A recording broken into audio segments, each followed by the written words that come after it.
Good afternoon. My name is Sheila Lamb, and I'm with the Virginia SBDC Network. For those of you that are not familiar with our organization, the Virginia Small Business Development Center is a partnership program between the U.S. Small Business Administration, George Mason University, and local host institutions throughout Virginia. With 27 locations across the Commonwealth, we provide training and technical assistance to small businesses and their local communities. Our one-on-one advising services are available at no charge. Today's webinar, Retail Cybersecurity, 'Tis a Season to Be Wary, is presented by the Virginia SBDC Network. We are recording today's presentation and it will be posted on our website, virginiasbdc.org. Due to the large number of participants, everyone's microphone is muted, but if you have questions during the presentation, you can type those into the Q&A box. We have also enabled the live transcript function, which you can show or hide via your meeting controls. And now it's my pleasure to introduce our presenter for today's session, Kiana Gainey. Kiana has 20 plus years in IT and cybersecurity industry veteran and has served as Chief Executive Officer for SecureTech 360, located in Springfield, Virginia, since its inception in 2010. Ms. Gainey is also the Cyber Industry Specialist for the Virginia SBDC. All right, Kiana, it's all yours. Thank you. Thank you. Wonderful introduction. Welcome, everyone, to Retail Cybersecurity. 'Tis the season to be wary. So today's discussion, we will talk about some things that you can put in place as a retailer that is doing some business this holiday season. As you all know, that this season, this time of year, is $1 billion industry. There are a lot of online sales that increase during this time as well. So I'm going to give you some tips and some tools today to be able to be safe for your consumers and also to make sure that you are increasing your customer experience. Next slide. So we'll talk a little bit about myself and my background. She gave me a wonderful introduction, so I won't spend too much time on that. And then we'll do some tips for the small business owner. We'll take some questions at the end, and then we'll give you some contact information, of course, some resources and links that you can be able to go and do some more information digging. And then also you can have some information to be able to contact me directly to do any one-on-one counseling. Next slide.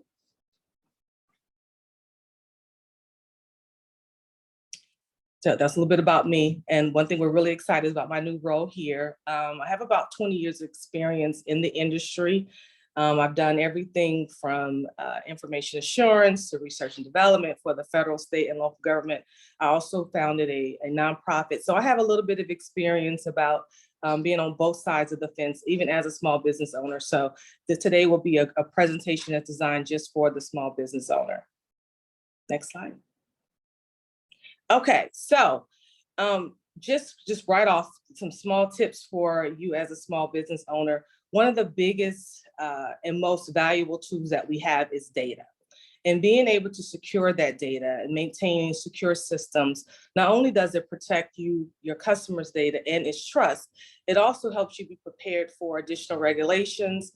If anyone that's using any type of third-party applications, software, terminals to be able to process credit card payments. I hope that you're familiar with PCI. If you're not, there is some information. We'll go over a little bit more today in depth, but there is some information at the end of the presentation with some links to get some more information about PCI. And then also, if you haven't been using it, another great tip is to use some form of multi-factor authentication. One of the most effective ways to protect your business and customers from fraud is to implement some type of multi-factor authentication for your transaction. This feature is very popular for e-commerce platforms on your website. It requires a form of identification in addition to a password. A lot of us use this if you have a bank account. You log into your bank account and then they'll send you either a code to your cell phone or to your email address, whichever one you have on file, and then gives you and your customers a peace of mind knowing that your personal information is safeguarded. So just like you want that type of trusted relationship with your banks. As a small business retailer, you want to also be able to put some things in place to be able to safeguard your data and also safeguard your customers' information, right? everything about cybersecurity when you're dealing with in the retail space is always about protecting that data. Data can be a significant challenge, but if you put some things in place, it will be able to help with your product availability. It would also help you with your internal processes. It help you even be able to collect information about your customers, about the market. It also gives you a way to enhance your customer experience. Also, having the right process, controls, and governance is also important in making decisions about the information that you have access to. Next slide. So in addition to that, it also will help you reduce any fines, any breaches, and then also just some key tips that you'll find just in general, just doing cybersecurity basics 101. Not allowing your employees to have the same account or ID, making sure that the only employees that need access to cardholder data, they only have access to that software, to that login, that we're not sharing passwords, that we're not sharing accounts. I know sometimes, even as a small business owner myself, we use sometimes group accounts, but making sure that those group accounts also have strong passwords, that your staff is educated about how to use said group accounts. They're not recommended, but I know sometimes you use them for certain things and certain principles. So making sure that you have some information about how to protect those if you're using those. And then also, if you have to implement a password policy, make sure that the password policy at least have 12 characters. There's a combination of numbers, uppercase, lowercase, special characters. And then you also create policies and procedures regarding computer use, physical security, data security. And then also my very favorite is, you see that update button that says update your software regularly, making sure that you're updating your software regularly, because there are a lot of threats and things that are coming out daily sometimes, and making sure that you have the most up-to-date software will help you be able to also be proactive in making sure that your infrastructure and the applications, the programs, and the data that you're using is being protected at all times. And then also restrict your cardholder data access, even physically, or even if you have like a way to, you have logs or any information about that card information that's given to you, make sure that you're protecting that. And then also make sure that you have a way to maintain and access your logs to make sure that you understand who's been trying to access certain accounts, and that you're regularly doing that on a regular basis. Education is definitely the key component to this.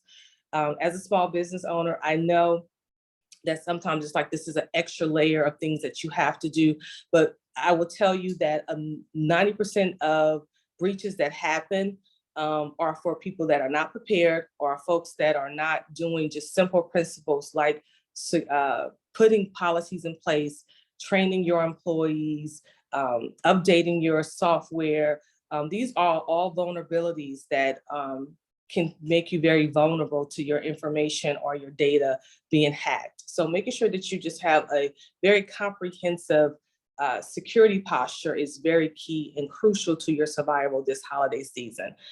As you have seen, even on the news, I've seen all type of things that's happening, from identity theft and folks stealing your information, and it is such a hassle. Myself, I was a victim of identity theft, and it took me about 90 days to just get my information back, and then also to get some of the credit cards squared away, and all the phone calls and all the hassle. But what really helped me is I did have something like cyber risk insurance, and I was able to put in a claim.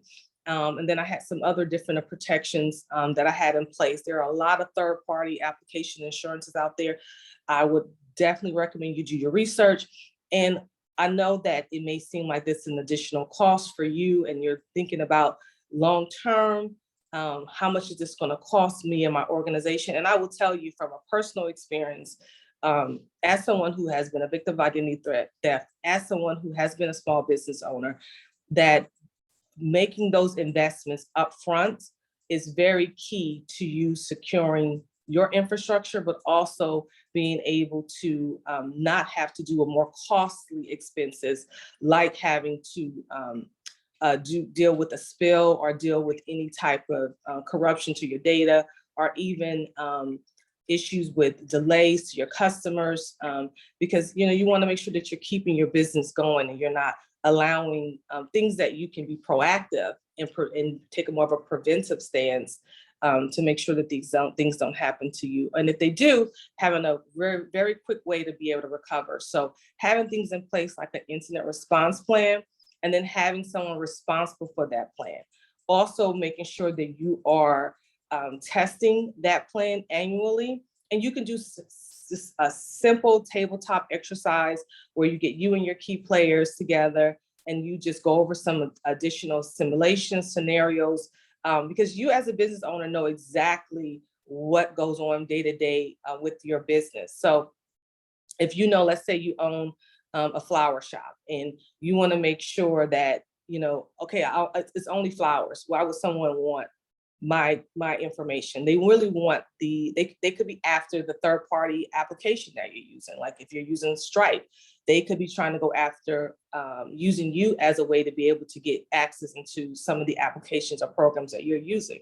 So you can run through those type of scenarios with your staff and see, like have a discussion. Like if someone called and said, I need access to X, Y, and Z.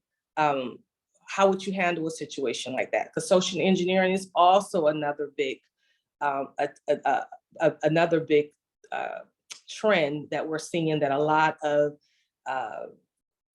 issues are things that are happening. It's not necessarily hackers that are trying to get in. Sometimes it could be simple things that we're doing day to day that someone can try to take advantage of. So making sure you walk through those scenarios with your employees.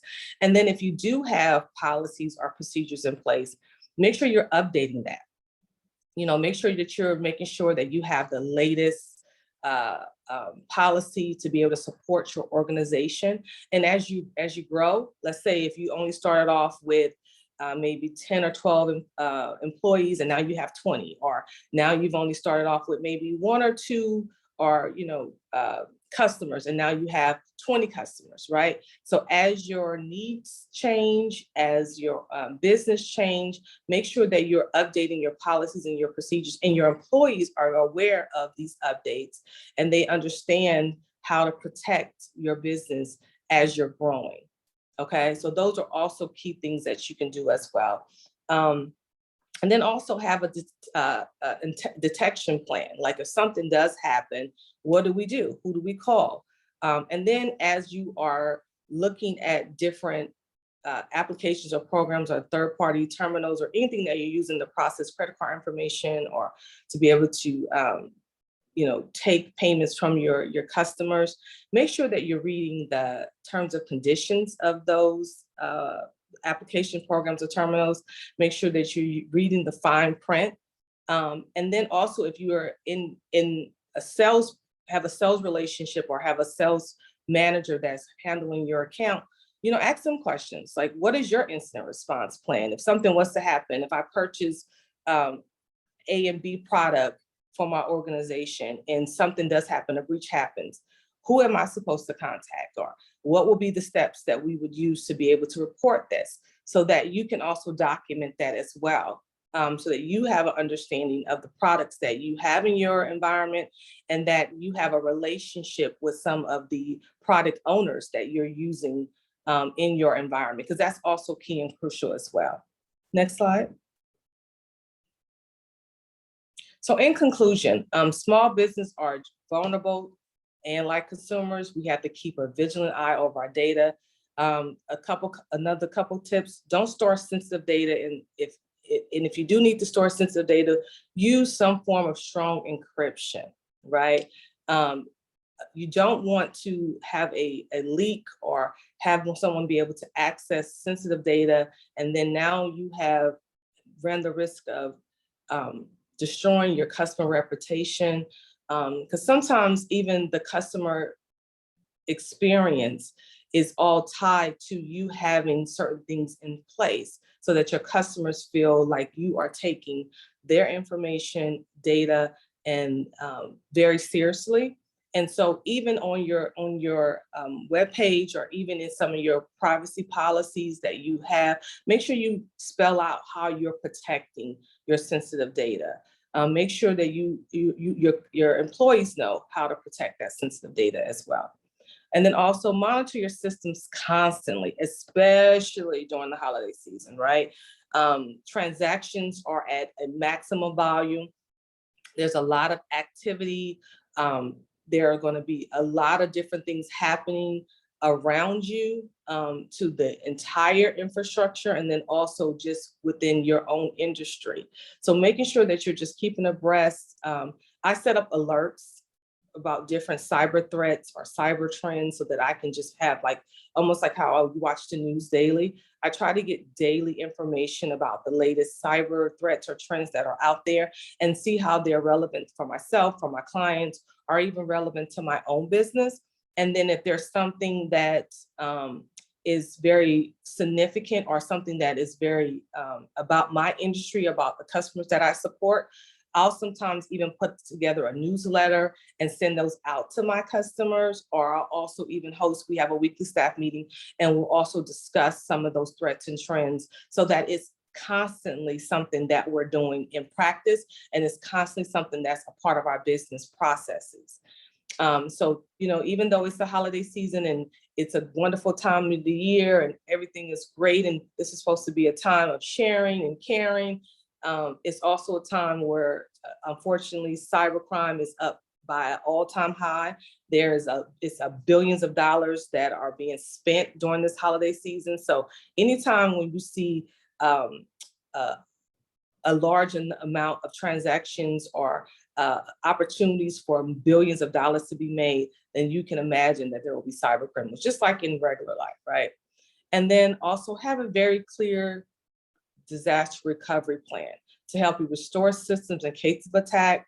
Ask your solution provider or hosting providers to provide you copies of their disaster recovery plan, if that's an option, so that sometimes you can tailor your disaster recovery plan to them. And then it also have a point of contact so that you can also add that to your disaster recovery plan, so you know who to contact in the case of the emergency, so that you're not scrambling for this information.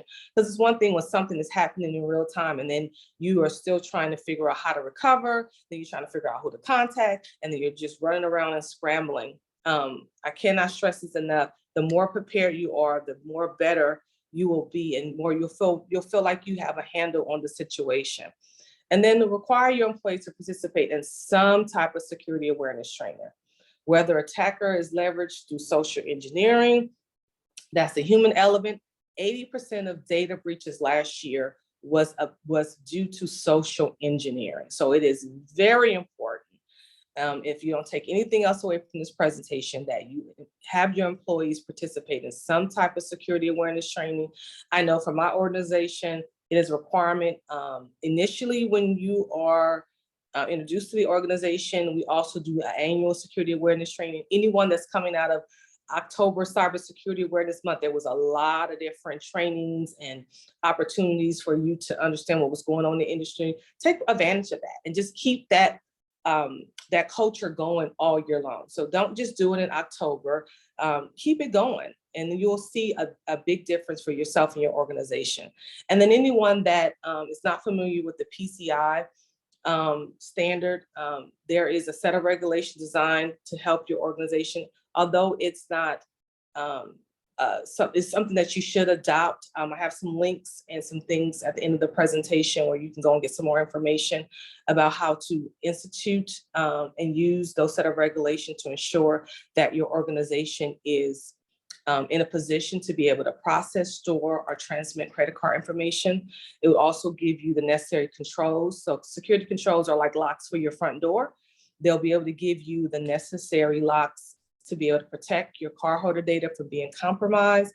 And this will definitely be something that you need to implement if you are using credit cards in your organization, especially in a very busy holiday season. I know even when I went to the mall the other day, you're starting to see people use the credit card terminals outside of even going to the registers. They'll walk up to you because there is a large volume of customers that are coming through the store. So even if you have that type of setup for your own small business, even if you're just going to some of these local markets and you're using your Stripe or you're using any of the other third-party applications or terminals to be able to process credit cards, make sure that you have an understanding of those products that you're using, and make sure that your employees who are using said products also understand how to protect your organization when you are processing, storing, or transmitting credit card information. Next slide. So here's a couple links. NIST has some great guidance about PCI. And then there's some glossary terms or things that you're like, what does that mean? Or what's that? It's also a glossary to either help you get a better understanding of some of the terms. And then I gave you another resource to be able to do some more studying about PCI and how it can really help protect your business this holiday season. So I know we went over a lot and gave you a mouthful, but if I leave you with two things, is making sure that you have a proactive stance during this holiday season is going to be key and crucial to be able to protect yourself, your customers, your customer reputation, and then also planning for breaches, doing that incident response training, and then making sure, not just putting together a plan, but also testing that plan, and also making sure that your employees are trained initially, annually, and then also, if there is an incident that happens, that incident is well documented. You make sure that you have like a lessons learned repository, so that if in the future if something happens, you know what to do or what you did, what you could do better, or what happened, so that you can document the things that happen, the steps that you taken, and then you can also have a conversation to be able to understand what you need to implement or what you need to change or what you need to update, so that you are staying safe and that you're keeping your customer information safe and that your organization is keeping a very tight and secure posture this holiday season and beyond. Any questions?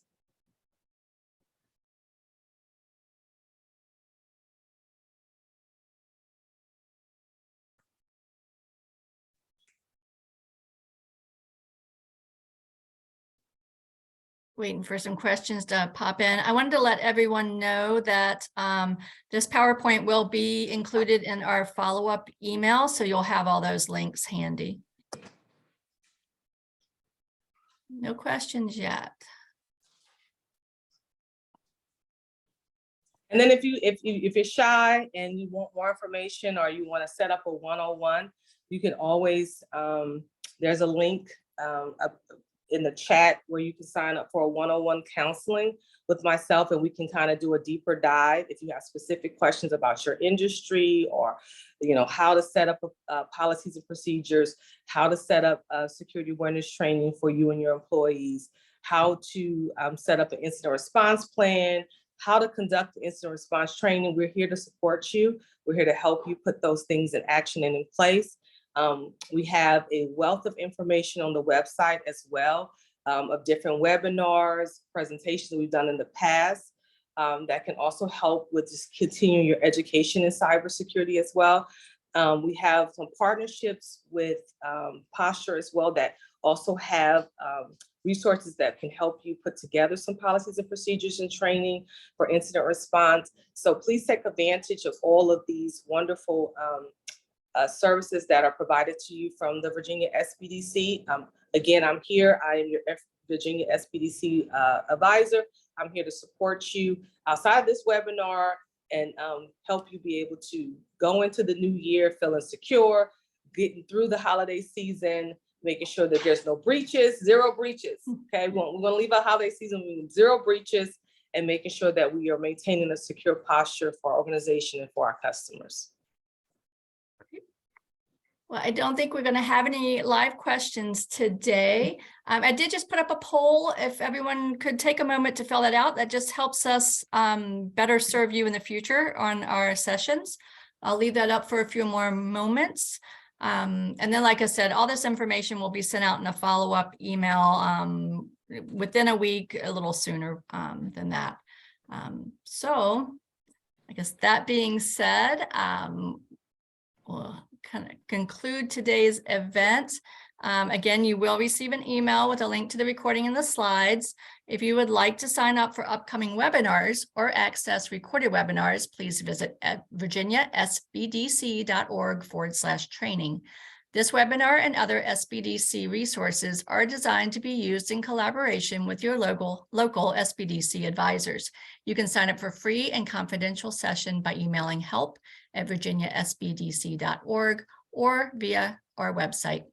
Thank you for attending, and we hope to see you at our next session. Yes, thank you. Been a wonderful audience.